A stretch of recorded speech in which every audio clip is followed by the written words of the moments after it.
বন্ধু, নতুন বার্তায় সুস্বাগতম। তবে আজকে নতুন বিষয়, ঘাস, সুদন ঘাস।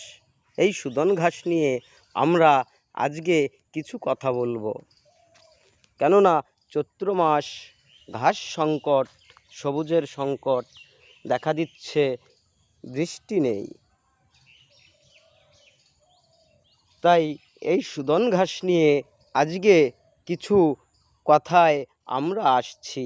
সুদন ঘাস কেন লাগাবো, কী জন্য লাগাবো, এবং সুদন ঘাস কোথায় কোথায় হয়, এ খেলে ছাগলের কি পুষ্টি হয়, ছাগল কেমন খায়, এর গুণাগুণ কি।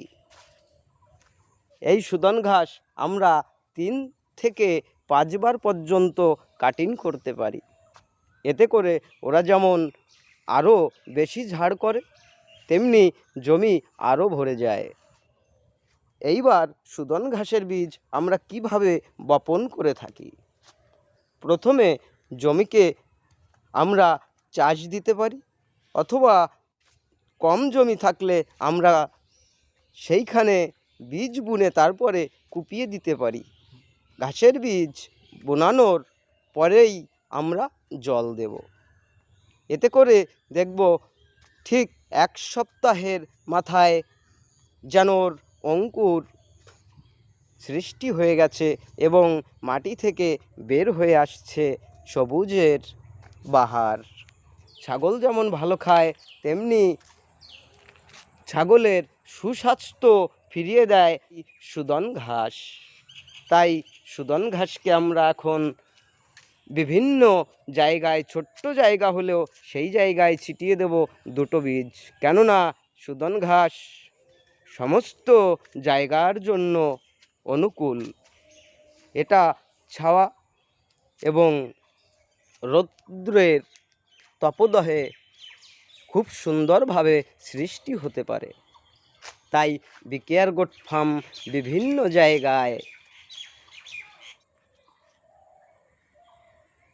সুদন ঘাসের বীজ ছিটিয়ে রেখেছে, আপনাদের সব জায়গাগুলো দেখাবো। তবে একটি কথা, সুদন ঘাস কখনো আমরা অপূর্ণ অবস্থায় কাটবো না।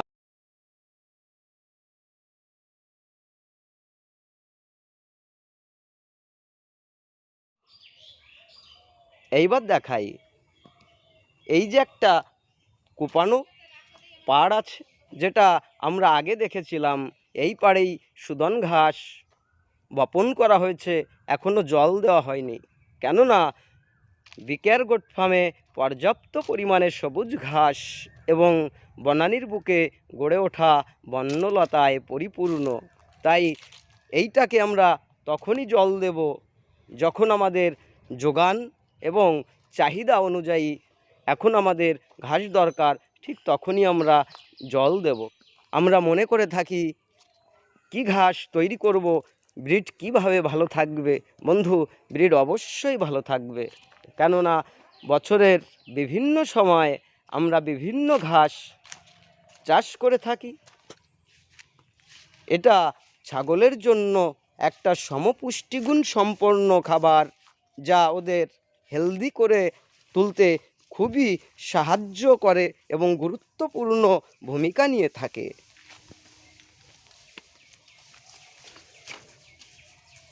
সুদন ঘাস লাগান, ছাগলকে সুস্থ রাখুন, হেলদি রাখুন। আগামী দিনে আবার নতুন কিছু আপনাদের সামনে আমরা তুলে ধরার চেষ্টা করব এবং সুন্দর সুন্দর ব্রিড উপহার দেব। আগামী দিনগুলো আপনাদের সকলের শুভ হোক, খুব ভালো হোক, ভালো কাটুক, এই আশা রেখে আজকের বার্তাটি আমরা সমাপ্ত করছি। সকলে ভালো থাকুন, সুস্থ থাকুন, সুরক্ষিত থাকুন।